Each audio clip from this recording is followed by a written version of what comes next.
Shalom, brethren, and my viewers. Welcome to the new series on water baptism, part 1. We will see the importance of water baptism and whether, as a believer, as a newborn Christian, whether it is necessary to be water baptized. We will see how water was used for purification and how this concept of baptism came into existence. So, we'll see below, we see the earlier scriptural references that practice water immersion for purification. We'll see one example below, the ritual for purification after being healed from skin disease. The earliest reference is in Leviticus 14:8 says, "And he that is to be cleansed shall wash his clothes and shave off all his hair and wash himself in water. He shall wash himself in water, and he shall be clean, and after that he shall come into the camp and shall tarry abroad. Shall tarry, he shall remain, or shall dwell abroad outside. He stands 7 days. Leviticus 14:9 says, "But it shall be on the seventh day that he shall shave all his hair off his head, and his beard and his eyebrows, even all his hair he shall shave off, and he shall wash his clothes. Also he shall wash his flesh in water, and he shall be clean. He shall wash his raukats," which could mean wash, it could also mean bathe. So he shall bathe his flesh, bausar, which is body, in water, and he shall be clean. So bathing in water or washing your flesh or your body in water was known as early as in Leviticus chapter 14. So we'll see another example, the purification process for a man who has a discharge. Here in this sense he is having a sexual intercourse with a woman in Leviticus 15. And if any man's seed of copulation, the seed is sperm of copulation is laying down for a sexual act, go out of him, then he shall wash his flesh in water. Raukats, which could mean wash, it could mean bathe. He could bathe his flesh, his body in water and be unclean until even. Even is evening. Means if he were to have a sexual act with his wife in the night, then the entire morning until evening he would be unclean. Before evening could come, he had to bathe himself, and in the evening he would be declared clean. Leviticus 15:17 says, "And every garment, any clothes or covering, and every skin, every leather, whereon the seed of copulation shall be washed with water, and be unclean until the evening." Leviticus 15:18 says, "The woman also with whom man shall lie with seed of copulation, they shall both bathe themselves in water, and they shall be unclean until evening." Now we see this woman also with whom this man shall lie. Lie is for lie down for sexual intercourse or sexual connection. And here we saw, above we saw wash is raukats, and bathe also is raukats. So it can mean wash or it can mean bathe.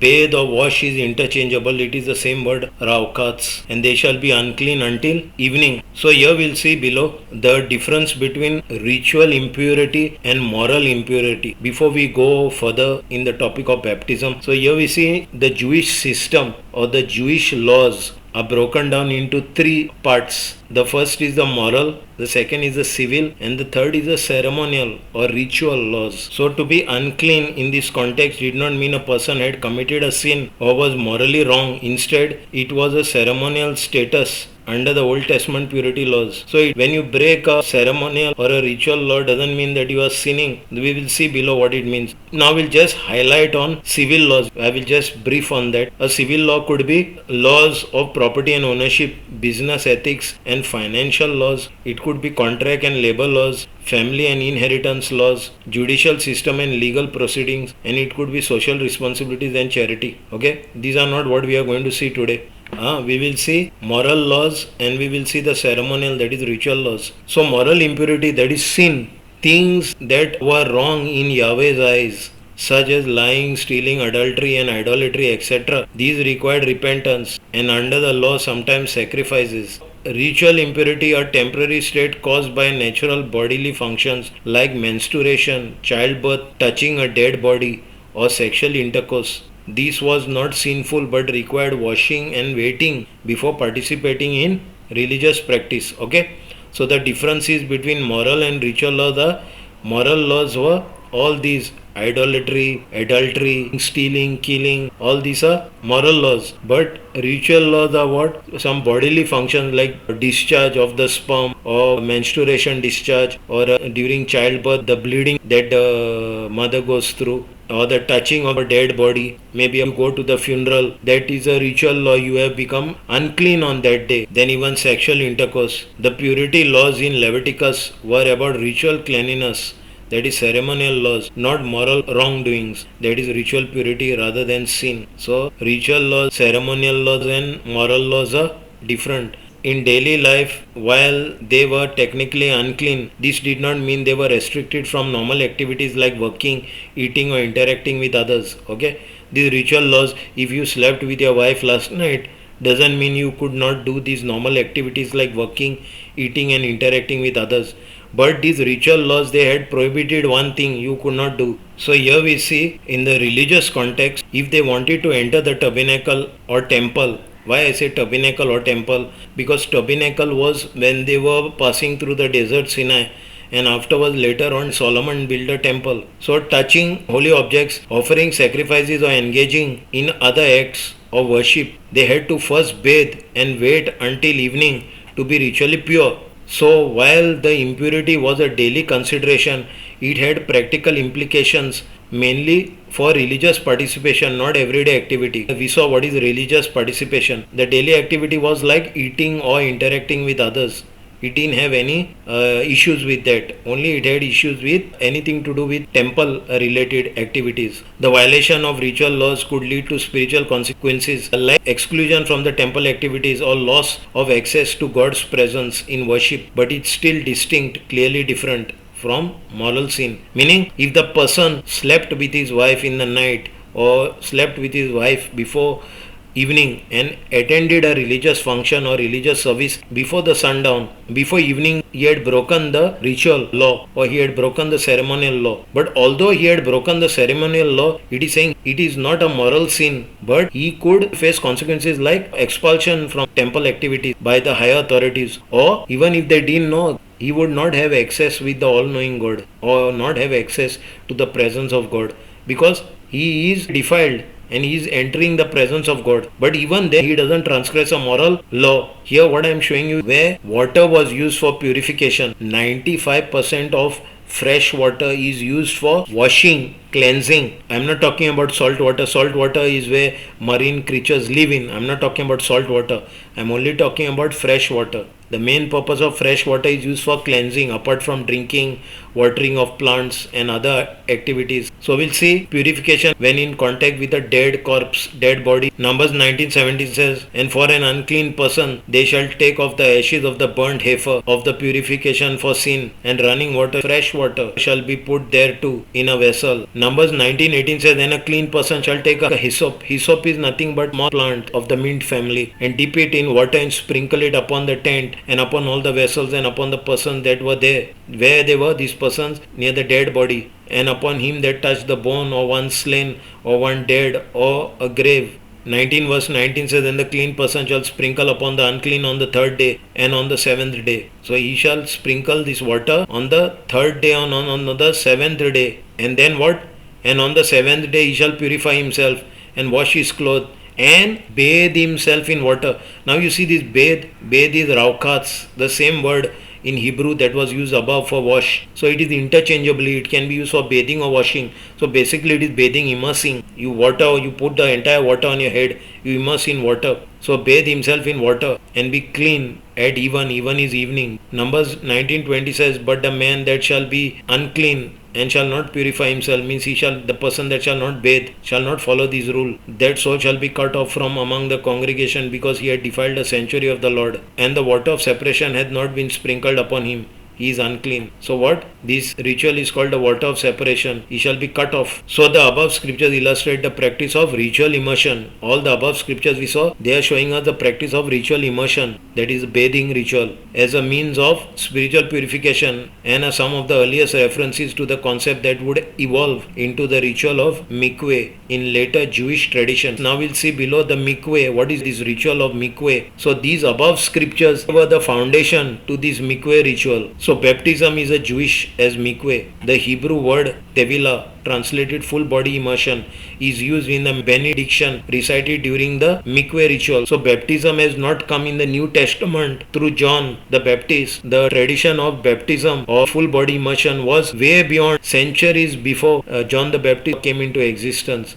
Full body immersion was already practiced by the Jewish, and it was basically brought about by the mikveh ritual. Certainly no one would dispute that mikveh is just Jewish ceremony. The ritual washing and cleansing commanded in the Torah and other writings formed the basis of rabbinical mikveh laws. So we'll see in this Britannia encyclopedia what was the mikveh looking like. So this is what a mikveh looks like. So here we see the steps, here we see the entrance. The person would go down and dip himself, immerse himself in this water. It would be quite heighted that a full person body could be immersed. The practice of mikveh, which is in the Strong's edition, it is also called miku, has its roots in the second temple period, approximately 516 BCE to 70 CE, that is for a period of nearly 600 years. Mikveh is a Jewish ritual bath used for the purpose of ritual purification. Here are some key points of mikveh. So we'll see what is the purpose of mikveh. The primary purpose of mikveh is to achieve a state of spiritual purity. It is used for various rituals, including for women after menstruation or childbirth, and by men and women before certain religious observance. Then we see the construction of a mikveh. A mikveh must contain at least 40 cc's of water, which is approximately 200 gallons, that is 750 liters. The dimension can vary, but it should be large enough to allow for full body immersion. Material used in mikvehs are traditionally built of stone or concrete. As these materials are considered pure, they should be designed to prevent leakage, ensuring the water remains in the mikveh. So we'll see the source of water. The water in mikveh must be naturally sourced, such as rainwater or spring water. It cannot be water that has been drawn or stored in a container, as this would not meet spiritual requirements. So it cannot be stored water. It has to be natural water, such as rainwater or spring water. So we'll see the usage. Before entering the mikveh, individuals typically engaged in a process of physical and spiritual preparation, which can include removing jewelry, bathing. Means before they entered this ritual bath, they were supposed to remove the jewelries, have a bath, they had to bathe separately, and reciting, they had to recite prayers. The immersion itself is done in a way that requires the entire body to be submerged. So we'll see the cultural significance. The use of mikveh is an important aspect of Jewish life, symbolizing renewal, purification, and a fresh start in one's spiritual journey. Now we'll see the modern adoption of mikveh. While the traditional use of mikveh remains prevalent, some contemporary Jewish communities have adopted the practice for various life events, including conversion to Judaism and weddings. When you converted to Judaism, they would make you to go into the spiritual bath, and even if you were getting married, you had to go to the spiritual purification. So mikveh plays a significant role in Jewish law, halakha, and is an essential element for ritual life within the Jewish community. Halakha comes from the Hebrew root word halak, meaning to walk. The halakha is based on several sources, including the written Torah, the oral Torah, that is Mishnah and Talmud, and later the rabbinic literature. So we'll see another example where a man is purified or healed